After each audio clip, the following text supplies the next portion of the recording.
Well, good day, everybody. As you can see by the setup, we know what day it is. It is time for story time. And the story time this week have been I think a few movies being made out of it. And I'm getting my three girls I got my three of my girls, and even though I got my three girls, I didn't remember what story was going to be. So this story is going to be Cinderella. And the three girls I've got Lily, Joy, and Bailey. Lily is the little treasure kit. Joy is a joy kit. And Bailey is the Bailey kit. So all the names are actually similar to their kit names. So, of course, I've got Garfield in the front. Garfield. And, of course, my little beautiful happiness angel is always in here. So here we go. Cinderella. Once upon a time, there was a young girl who lived with her father, stepmother, and two stepsisters. The stepmother was jealous of the girl, and when the father died, she became spiteful. Soon the young girl was made to do all the housework, eat scraps, and sleep by the fireplace. Because she slept in the ashes and cinders, they called her Cinderella. One day a letter arrived from the palace. All the women in the land were invited to attend a grand ball where the prince would choose a bride. Cinderella's stepsisters were very excited. Her stepmother was sure one of her daughters would marry the prince and made Cinderella work night and day to make them as beautiful as possible. Cinderella washed and curled their dull hair. She cut and shaped their fingernails. She stitched their ball gowns, and she polished their dancing shoes until they shine. Cinderella longed to go to the ball herself, but her stepsisters just laughed. "You go to the ball," said the eldest stepsister, "but you don't have a gown."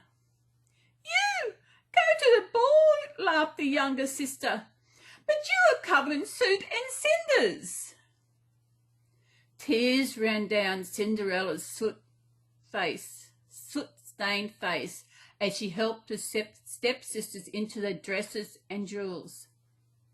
At last they left for the ball, and Cinderella sat alone by the fireplace, and she cried and cried. "If only I could be happy for one night," she said through her tears. "I so wish I could go to the ball." Poor Cinderella. Cinderella had barely finished speaking when a sparkle of light appeared in the dull kitchen. It was a fairy. "You shall go to the ball," the fairy said. "I am your fairy godmother, and I will make it so." Cinderella stared in amazement at the fairy. Quickly she dried her eyes. "Really? Can I really go to the ball?" she asked, barely daring to believe it. "Yes, my dear. You just need a spot of magic to help you on your way." The fairy godmother told her to find a pumpkin, 4 white mice, and a black rat. Cinderella hurried to the garden for a pumpkin. She found 4 white mice in the kitchen and caught a rat sleeping in the barn. She hurried back with them to the fairy godmother. With a wave of the fairy's wand, the pumpkin turned into a gleaming golden coach. Cinderella gasped with excitement. "It's beautiful," she said, "but who will drive it?" The fairy waved her wand again, and 4 white mice became 4 handsome white horses. She waved her wand a third time, and the rat turned into a tall coachman. "How Cinderella cried. Then she caught sight of her reflection in the gleaming carriage. Oh, I cannot go to the ball in these rags. And you won't go in rags, said her fairy godmother. Again she waved her magic wand, and Cinderella's rags turned into a shimmering ball gown. Glittering glass slippers appeared on her feet. Cinderella looked beautiful. Now off you go, said the fairy godmother, but be warned, the magic will wear off at midnight, so make sure you are home. Cinderella climbed into the coach and whisked her away to the palace. She had never been happier. When Cinderella arrived at the royal ball, everybody was captivated, wondering who the lovely stranger could be. The prince himself immediately asked Cinderella to dance, and was so enchanted with her that he danced with no one else all evening. They whirled and twirled on the glittering dance floor for hours. Cinderella enjoyed herself so much that she completely forgot her fairy godmother's warning. Slowly the clock palace began to strike midnight. Cinderella picked up her skirts and fled. The worried prince ran after her as she raced down the palace steps. She lost one of her glass slippers on the way, but she didn't stop. She jumped into the waiting coach and drove off before the prince could stop her. On the final stroke of midnight, Cinderella found herself sitting on the road beside a pumpkin.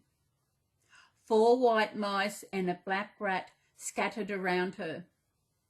She was dressed in rags and only had a single glass slipper left on her from her magical evening.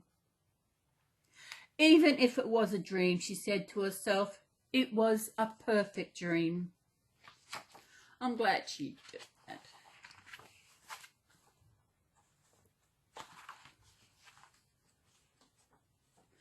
Just try and make sure. At the palace, the prince looked longingly at the glass slipper he had found on the steps. He could not forget the wonderful girl he had danced with all night. I will find her, she said, and I will marry her. He took the glass slipper and set out to visit every house in the land, asking every single maiden to try on the slipper. At last, he came to Cinderella's house, where her stepsisters tried to squeeze their huge feet into the delicate slipper. But no matter what they did, they could not fit into it. Cinderella had been scrubbing the courtyard, and she gasped when she saw the prince and the glittering glass shoe. "My slipper," she cried. "You didn't even go to the ball," laughed the elder stepsister. "Everyone must try," the prince said. There was something familiar about the sooty serving girl. Everyone watched as Cinderella's foot slid easily into the glass slipper. The prince took Cinderella in his arms at once. "You're the one. Will you do the honour of marrying me?" Cinderella's stepmother and stepsisters were furious. "It can't be her," they cried. Cinderella took the other slipper from her pocket. "Yes, it was me," Cinderella said, "and yes, I will marry you." Much to the disgust of her stepmother and stepsisters, Cinderella married the prince, and the very next day went to live in the palace. The couple lived long, happy lives together, and Cinderella's stepmother and her daughters had to do their own cleaning and never went to another ball at the palace. The end. Now, I've always wondered, what was Cinderella's name? They called her Cinderella because she's in the cinders. But what was her name? Did she have a name before she was Cinderella? There's never been any mention of that at all.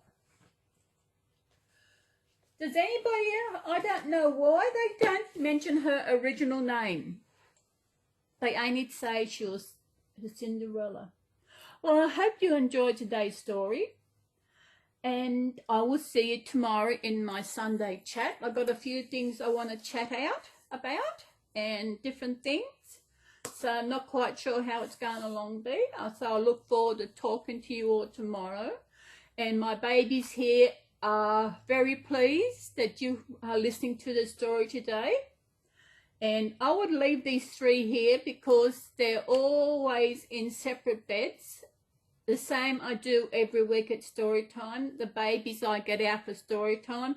I'll leave them here for a while to enjoy each other's company.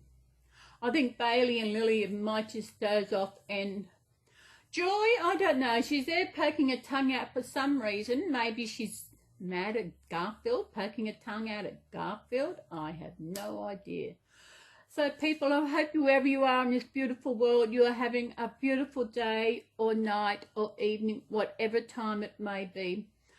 And we will see you all again tomorrow. So everybody, take care and look after yourself, look after your babies, and enjoy. So everybody, bye-bye. Oh, Garfield wants to say goodbye. There we are. Bye-bye. Bye-bye. Bye-bye. Bye-bye, people. I will see you tomorrow. Bye.